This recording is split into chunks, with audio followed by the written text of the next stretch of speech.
Assalamualaikum warahmatullahi wabarakatuh.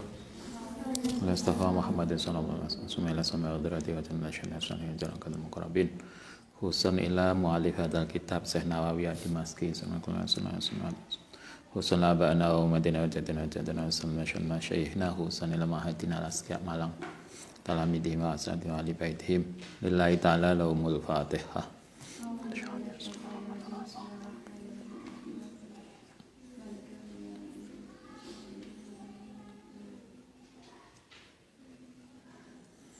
Bismillahirrahmanirrahim. Faslun fi bayani annal atfa. Fi bayani yang dalam menjelaskan annal atfa yang kalimat atof. Kalimat sambung, ngaji nahwu masih ingat atof. Kalimat yang disambung, dikaitkan, dihubungkan ala masyiatillahi ta'ala yang atase kehendaki Allah ta'ala. Masyiata ghairihi ing kendake liyane Allah. Bisumma dengan kalimat summa udah ketemu belum? Kok saya minggu ini katanya belum ketemu. Bisumma kelan lafadz summa la bilwawi tidak dengan wawu. Ini tentang menggandeng kalimat. Tentang begini, kalau Allah menghendaki dan orang tua mengizinkan, nah itu kan kalimatnya dan. Ya apa mbak, melanjutkan S2 tah? Ini insya Allah Ustaz, kalau Allah menghendaki dan orang tua mendukung. Allah menghendaki dan orang tua mendukung, pakai kalimat dan. Terus ada lagi, kalau Allah menghendaki kemudian orang tua mendukung. Yang satu pakai dan, yang satu pakai kemudian. Bagaimana hukumnya kata-kata tadi?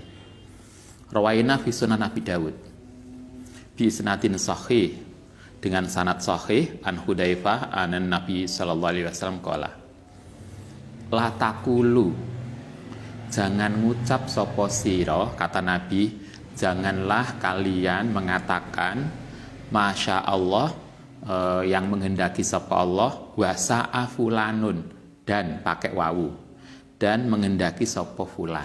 Kata Nabi jangan ngomong jangan gitu. Ya apa mbak, mau studi lanjut? Kalau Allah menghendaki dan orang tua mendukung Ustaz, pakai dan. Kanjeng Nabi ngendikane jangan pakai kalimat itu. Jangan mengatakan kalau Allah menghendaki dan orang tua mendukung, pakai dan. Itu Nabi ngajari nggak bener. Yang bener apa? Walakin kulu, tetapi neng ngucap sapa sira masya Allah summa sa'a. Nah, kalau Kanjeng Nabi ngajari kalau menghendaki sapa Allah summa sa'a kemudian mendukung sapa fulanun. Kata Nabi yang bener itu adalah Ustaz, kalau Allah menghendaki kemudian orang tua mendukung. Kalimatnya loh. Dan kemudian itu beda. Kalau dan itu berarti Allah dan orang tua itu sama-sama mempunyai kuasa. Tapi kalau Allah menghendaki kemudian orang tua mendukung, berarti Allahnya yang berkuasa, orang tua itu mengikuti kehendak Allah. Nah, itu beda. Nah, karena itu Kanjeng Nabi ngendikane jangan mengatakan kalau Allah menghendaki dan orang tua. Itu menggandeng antara orang tua, Allah dan orang tua itu kalau pakai kata dan, wawu, itu mengkonotasikan antara Allah dan orang tua sama-sama punya kuasa. Tapi kalau kemudian itu mengindikasikan Allah lah yang berkuasa, kemudian orang tua mengikuti. Nah, ini terkait dengan persoalan teologi loh. Kala ngendika sapa Al-Khattabi, Imam Khattabi wa ghairuhu, hadza utawi kalimat ini tadi apa yang diajarkan oleh Nabi pakai summa bukan pakai wawu, iku irisadun menunjukkan ilal adabi maring etika. Itu terkait dengan etika, nggak pantas lah, nggak etis kalau kemudian kita menggandeng antara orang tua dengan Allah. Itu nggak etis secara etika di dalam pakai bahasa Arab. Badalika anal wawu, karena kalau dalam etika bahasa Arab wawu iku lil jam'i. Karena yang tadi masa Allah wa sya'a fulanun, pakai yang kalimat pertama pakai wawu. Kalau menggunakan wawu itu berarti menunjukkan lil jam'i untuk mengumpulkan wa tasriki, dan apa tasrik itu? Bersama. Jadi antara Allah dan orang tua itu sama-sama mempunyai bareng kemampuan. Tetapi kalau pakai summa, pakai kemudian, iku lil atfi menunjukkan atof ma'atartibi, sartane urutan watarohi lan keunggulan. Kalau pakai kemudian, maka berarti menunjukkan Allah ya yang lebih utama, kemudian orang tua itu di bawah Allah. Itu etika ngucap. Lain sejak kemarin kita diajari memilih kalimat yang pas, kalimat yang tepat. Jangan itu kan, kalau kita kan kayaknya biasa juga. Ya apa Mbak? Insya Allah Ustaz, kalau Allah mengendaki dan orang tua mendukung, kita sering ngomong gitu toh. Tapi menggunakan hadis ini itu tidak etis. Kalimat dan itu kalau dalam bahasa Arab itu menunjukkan posisi pertama dan kedua itu sama. Tapi kalau summa kemudian itu urutan 1 dan 2 tidak sama. Ini rasa bahasa. Kayaknya kita yang nggak begitu punya rasa bahasa. Terus podo ae, enggak. Padahal dalam bahasa Arab enggak. Saya kira di bahasa Jawa, bahasa Madura yang enek kromo itu kan beda toh. Antara kamu dengan sesama, dengan adik kelas, dengan sesama, dengan orang tua, dengan orang yang lebih tua, itu kan beda toh. Bahasa Madura kan beda. Bahasa Jawa juga ada kowe, sampean, jenengan, kan tingkatan. Itu rasa bahasa. Di dalam bahasa Arab juga begitu. Karena itulah Nabi mengatakan, jangan mengatakan kalau Allah mengendaki dan orang tua, enggak. Tapi kalau Allah mengendaki kemudian orang tua. Ini karena kait dengan etika bahasa. Fa'arsadahum, mongko kemudian menunjukkan hum ing sahabat sapa Rasulullah SAW ila takdimi masyiatillah, untuk mendahulukan kersane Allah Ta'ala ala masyiatiman yang ngatasi kehendake seseorang siwahu selain Allah Ta'ala. Itu terkait dengan tadi etika bahasa, mana yang lebih utama, mana yang lebih didahulukan, mana yang harus diutamakan. Sehingga menggunakan kata wawu, wa, dan itu tidak etis. Maka kemudian Nabi mengajarkan jangan menggunakan kata wawu, tapi gunakan summa kemudian. Waja'a lan datang an Ibrahim an-Nakhai an-Nawawi ku yakrohu. Itu tadi hadis Nabi ngajari kita terkait dengan etika bahasa, cara kita memilih kalimat. Nah sekarang diriwayatkan dari Ibrahim an-Nakhai, salah seorang tokoh mazhab fikih, anahu sedune Ibrahim iku kanono sapa Ibrahim iku yakrohu, tidak suka ayakula yang ngucap sapa ar-rajulu. Kalau Ibrahim an-Nakhai itu ada kalimat yang beliau nggak suka. Contohnya ini, a'udzubillahi wa bika, pakai kalimat wa. A'udzu mohon perlindungan sapa ingsun bila iklan Allah, wa bika lan dengan Tuhan. Kalau bahasa kita, saya minta perlindungan pada Allah dan sampean. Sehingga seolah-olah Allah dan sampean, misalnya kepemimpinan kita, maka itu kita menempatkan pimpinan kita setara atau posisinya sama dengan Allah, sehingga kita minta perlindungan ke dia. Pakai wawu. Ibrahim an-Nakhai nggak suka dengan kalimat itu, sama dengan Kanjeng Nabi tadi.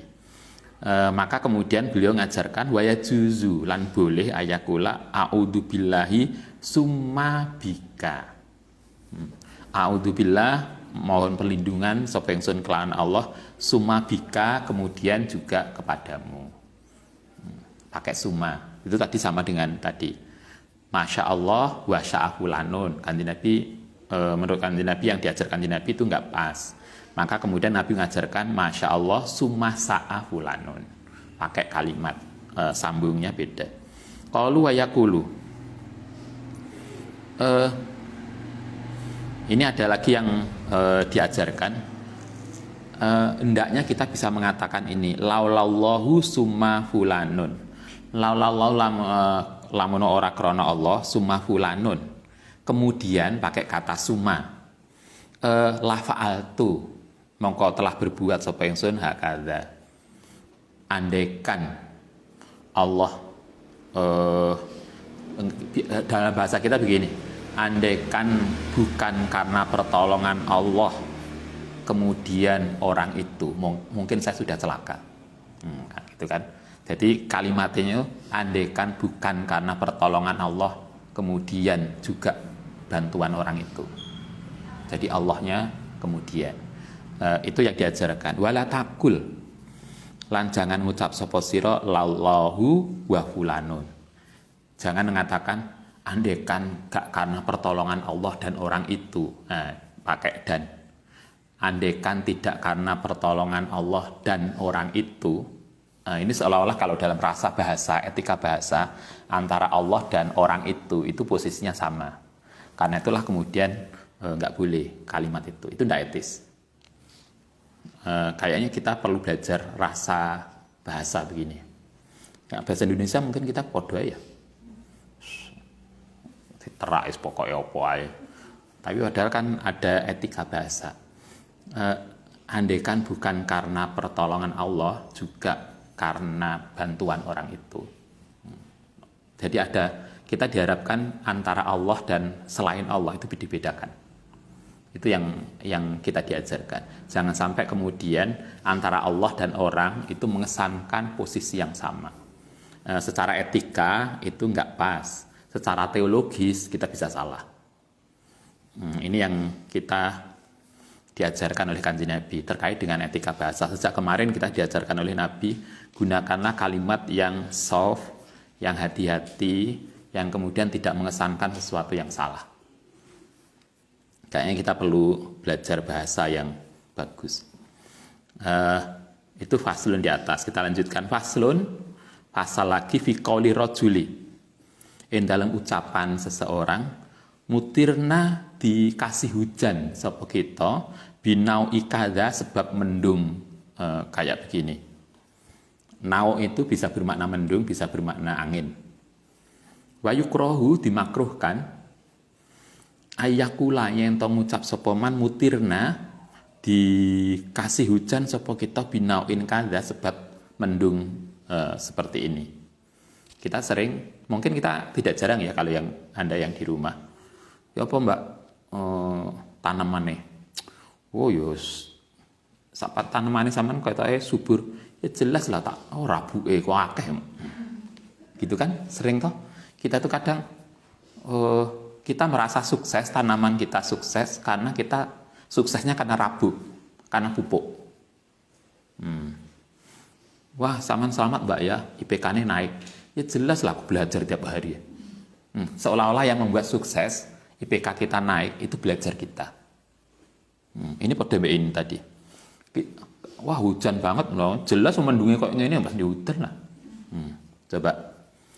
Maka kalimat itu nggak etis. Kita belajar, perlu belajar rasa bahasa dan ini. Wah selamat mbak, sampean selamat yo, mau enek nggak macam-macam. Ya saya hati-hati lah. Itu kan kayak selamat kita karena kita hati-hati. Kayak kita biasa ya ngomong gitu. Ya mbak, oh jelas aman lah. Ya itu loh. Coba kalau kita diajarkan gini, kalau ada orang mengatakan tadi, wah ini mendungi koyok ini mesti hutan. Itu kalimat yang nggak etis. Kenapa? Kita dijelaskan lebih lanjut gini. Fa in qalahu, mongko lamun ngucap sapa man hu ing kalimat tadi mu'taqidan hale berkeyakinan anal kaukaba sak temene mendung huwa iku ya mendung iku alfailu yang telah membuat hujan, bahwa mongko utaiman iku kufrun, bisa jadi kekufuran. Coba. Ya Mbak, tanamannya kita sukses. Iku loh, pupuk saya itu luar biasa, sampai akeh loh Mbak. Karena itu yo lumrah lah tanaman lah. Itu kesannya kemudian yang membuat subur dan panennya melimpah itu pupuk. Kalau kita berkeyakinan pupuklah yang membuat tanaman kita menjadi baik, fahuwa kufrun. Itu jatuh dalam kekufuran karena kita melupakan Allahnya. Kita lupa kalau yang membuat itu Allahnya. Pupuk itu hanyalah lantaran. Kayak kita sakit kemudian, ya apa Mas? Wah, alhamdulillah udah baikan. Kok cepat baik? Ya itu loh, suntik gue sekali suntik. Sehingga kayak kita lupa seolah-olah yang membuat kita sehat tuh obat. Kita lupa faida maritu fahuwa yasfin. Kalau saya sakit, Allah lah yang menyembuhkan. Obat itu hanyalah lantaran. Nah, itu yang kita harus tadi kayak ucapan sebelum tadi. Allah didahulukan, baru kemudian selain Allah. Kok sembuh Mbak? Alhamdulillah, iki min fadlillah, juga karena lantaran obat. Allah lah jangan lupa. Oh Mbak, sekarang lagi pandemi, kita jangan lupa. Oh saya aman, wis vaksin telu ya malah. Misalnya vaksinnya sampai kelewat dosis, wis jelas aman loh. Kalau kita menganggap kemudian kita selamat, kita itu aman karena vaksin, itu bisa salah kita. Kenapa yo? Alhamdulillah itu min fadlillah. Lantaran juga kita sudah vaksin, kita sudah berusaha prokes. Tapi kita jangan lupa Allahnya. Itu loh cara kita ngomong. Sehingga kita tidak melupakan ada Allah yang menentukan.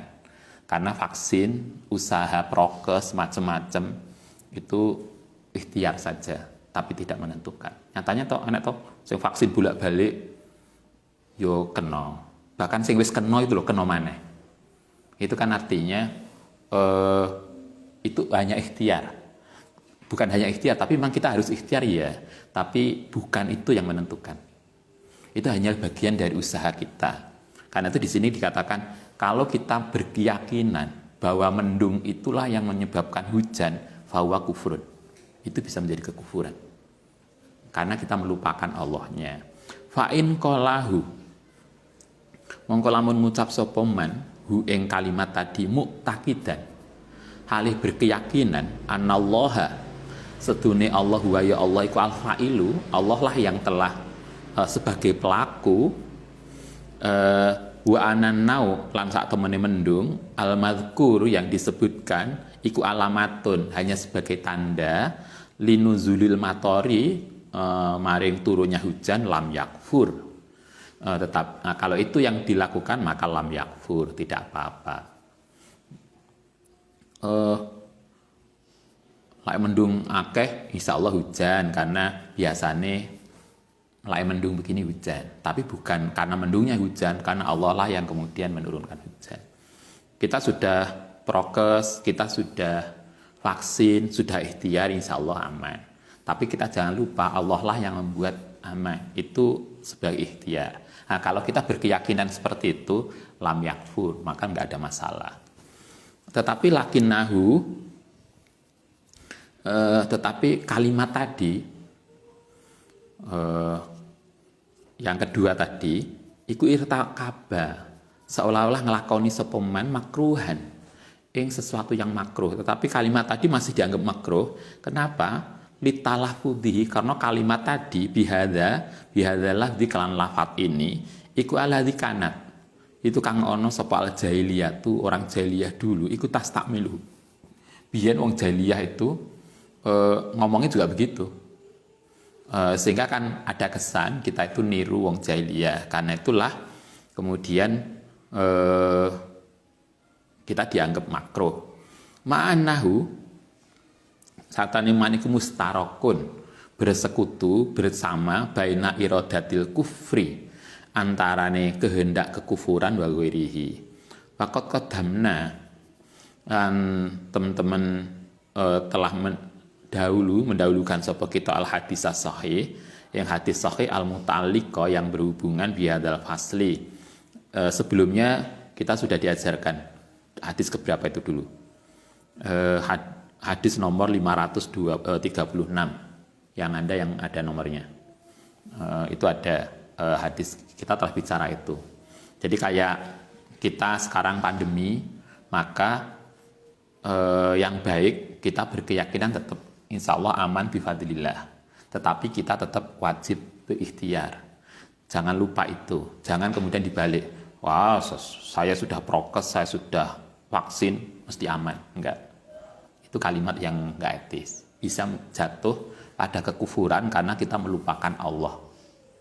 Nah, itu yang kita perlu pahami. Oke, kita lanjutkan. Ini kalimat-kalimat dari tadi. Sejak kemarin kita diajarkan membuat kalimat yang pas.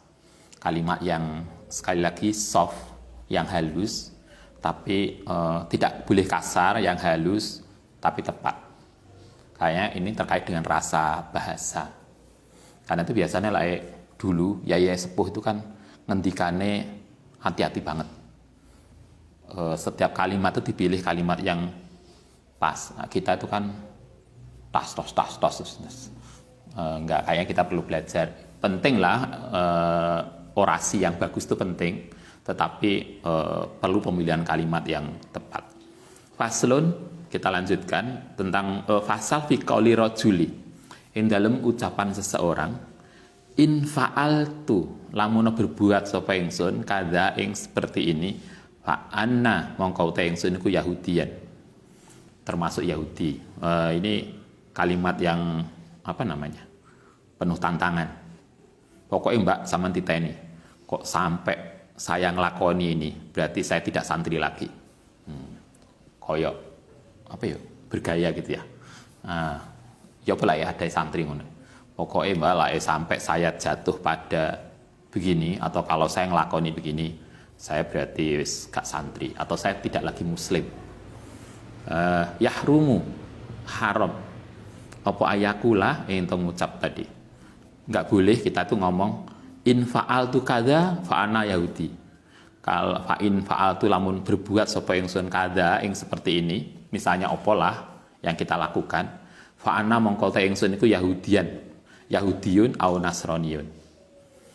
Itu kalimat itu nggak bagus, nggak boleh. Kalau di sini pokoknya aku sampai biasanya enak tau saking dendamnya seseorang lah sampai saya main ke rumah sampean atau rumahnya orang itu, saya tidak santri lagi. Nah, enak tau saking jengkelnya atau musuhan lah sampai saya ke situ Mbak Titenono, saya berarti podo karo wong Yahudi. Kalimat-kalimat yang itu yang terkait dengan taklik itu yahrumu ayakullah, itu tidak boleh, itu hukumnya haram. Karena kita nggak tahu, jangan-jangan tanpa sengaja kemudian kita ke situ. Kan sangat terjadi toh. Saiki benci banget, besok cinta banget. Dulu kita punya temen, pas dia lagi senang pada seseorang, lain yang kosan ceritanya, Mbak Mas pokoknya yang ditaksir itu bagus banget. Delalah itu beberapa waktu berikutnya dia crash sama temennya itu. Ceritanya wis elek, nggak karo-karo. Ternyata nggak koyo yang tak ceritanya biyen Mas, ya Allah, ini. Dan suatu ketika kita diundang, dia nikah lagi sama itu. Sehingga pas kita datang ke pernikahan, loh, ya apa biyen yang diceritakan ya. Loh, kan kita nggak tahu molak-maliknya hati. Karena itulah kita tidak boleh membuat kalimat yang taklik. Taklik itu artinya menghubungkan sesuatu dengan sesuatu. Karena kita tidak tahu molak-malik hati. Sehingga ketika ada kalimat ini, kalau saya melakukan ini maka saya bukan lagi Islam misalnya. Atau saya menjadi orang Yahudi. Maka itu kalau menurut Mbak Nawawi itu kalimat yang haram diucapkan. Tidak boleh. Karena itu tadi untuk jaga ini agar kita tidak jatuh pada sesuatu yang nggak benar. In fa'altu kadza fa'ana Yahudiyun au Nasroniyun au bariun atau bebas minal islami saking Islam. Pokoknya lah saya ke situ, pokoknya lah saya nikah sama dia, ingat saya tidak lagi santri misalnya gitu. Wah, itu kalimat-kalimat yang terlalu menantang, untuk terlalu berat, karena kita nggak tahu tiba-tiba ternyata nikah karo itu tadi. Janganlah kita menggunakan kalimat-kalimat yang berisiko besar, karena itu juga kan kalau kita nazar, kalau kita janji, janganlah nazar pada sesuatu yang tidak mudah untuk kita lakukan. Misalnya Anda rumahnya mana? Aduh, Banyuwangi, maksudnya tante. Pokoknya lah lulus, aku mulai melaku. Misalnya, itu nggak mudah untuk dilakukan. Nggak usah begitu. Pokoknya nanti Ustadz kalau saya diterima di kerja situ, saya akan ziarah Wali Songo jalan kaki. Misalnya, jangan nggak usah gawe sumpah, nggak usah gawe janji, nggak usah nazar yang sesuatu yang nggak mudah untuk dilakukan.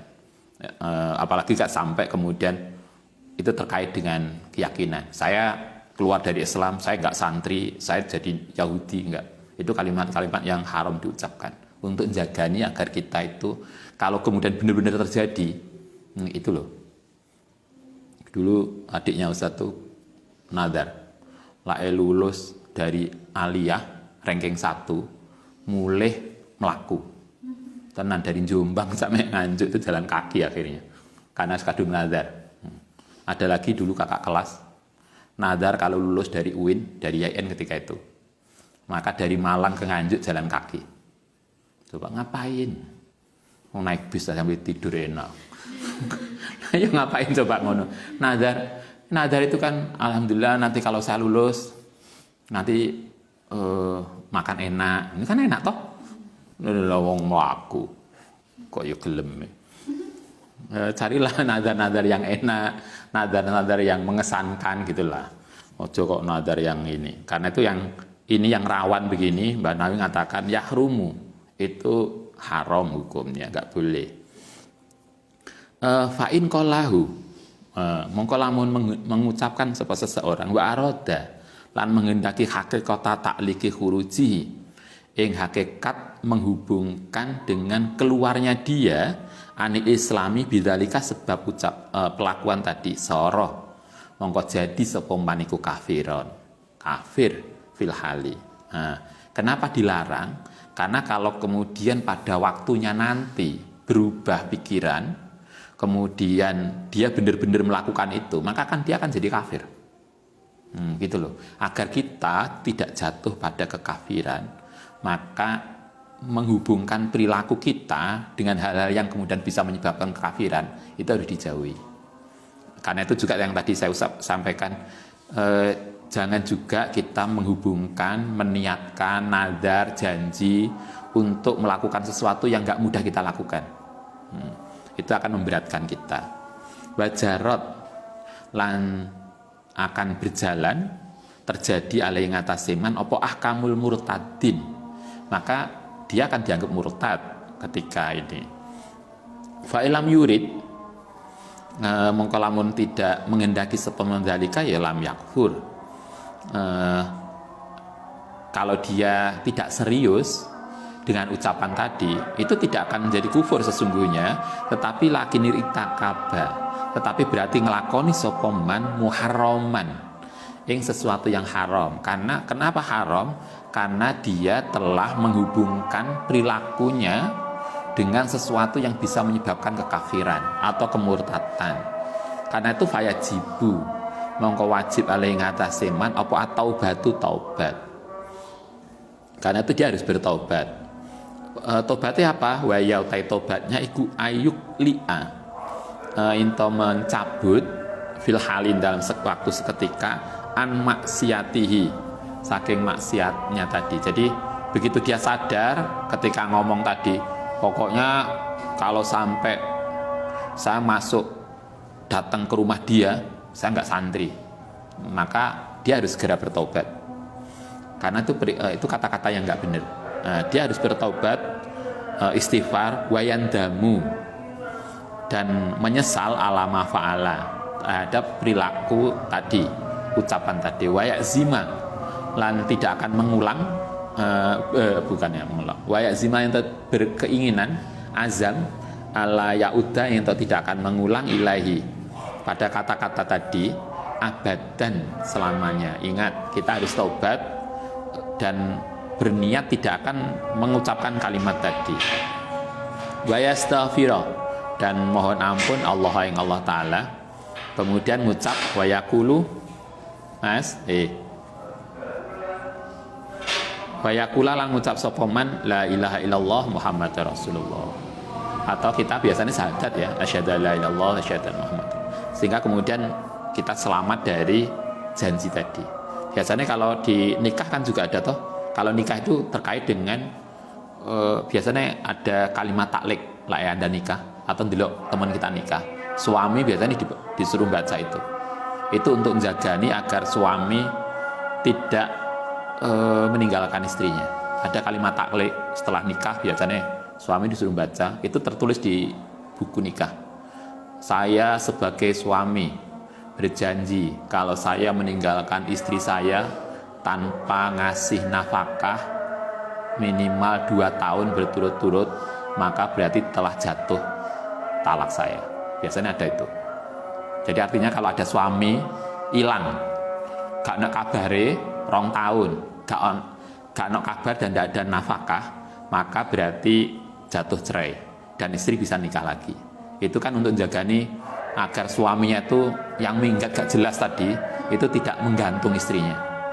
Kalau sudah 2 tahun berarti suami udah hilang, jatuh otomatis talaknya, sehingga istri boleh nikah lagi. Tapi kalau tidak ada nafkah loh ya lah suaminya jadi TKI 2 tahun tapi benulan dikirimi duit. Wah iki 2 tahun loh mas sampean wis gak mulai, padahal tiap bulan terima rekening. Ya enggak, maksudnya itu 2 tahun tidak ada kabar dan nafkah. Itu ada takliknya. Itu terkait dengan agar seorang suami tidak mudah meninggalkan istri dan istri menjadi terjaga.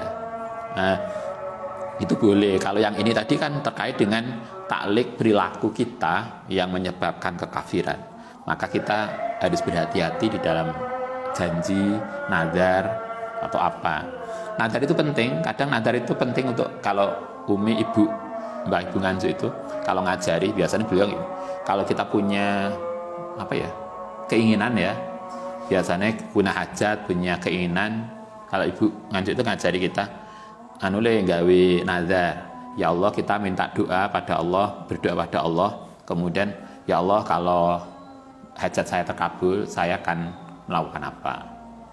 Misalnya sedekah, misalnya saya akan khatmil Quran. Biasanya kalau Mbak Ibu gitu.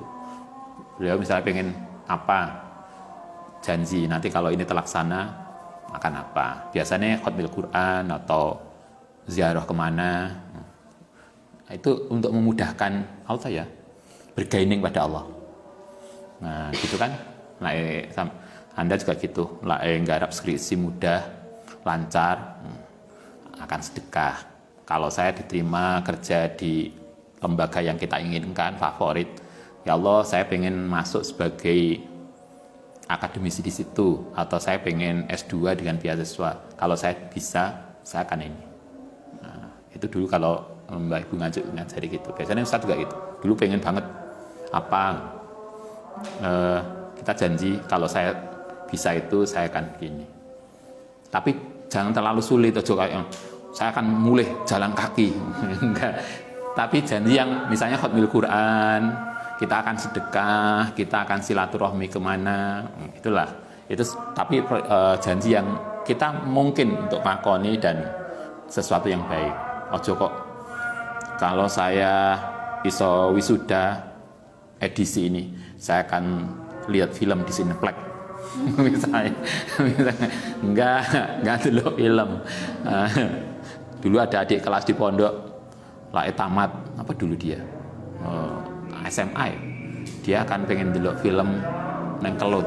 Dulu Kelut, jalan Kelut kan ada misbar. Dilalah mulai kecekel keamanan digundur. Ini nazar yang enggak jelas. Enggak gitu. Jadi itu boleh, nazar begitu boleh. Dia biasanya itu akan memudahkan hajat kita. Tapi carilah nazar yang baik, yang tidak memberatkan. Kalau dulu Mbak Ibu Nganjuk ngajari kita begitu, kita itu boleh. Nah, itu bergaining dengan Allah tadi untuk ini memudahkan hajat kita. Oke. Al-Fatihah.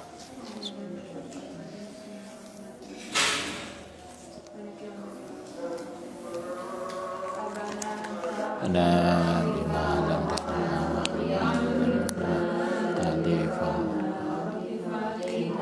wa faqih alana wa karamana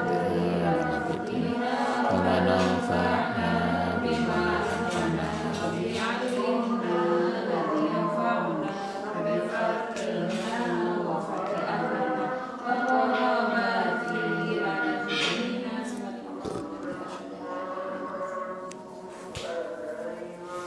Assalamualaikum warahmatullahi wabarakatuh.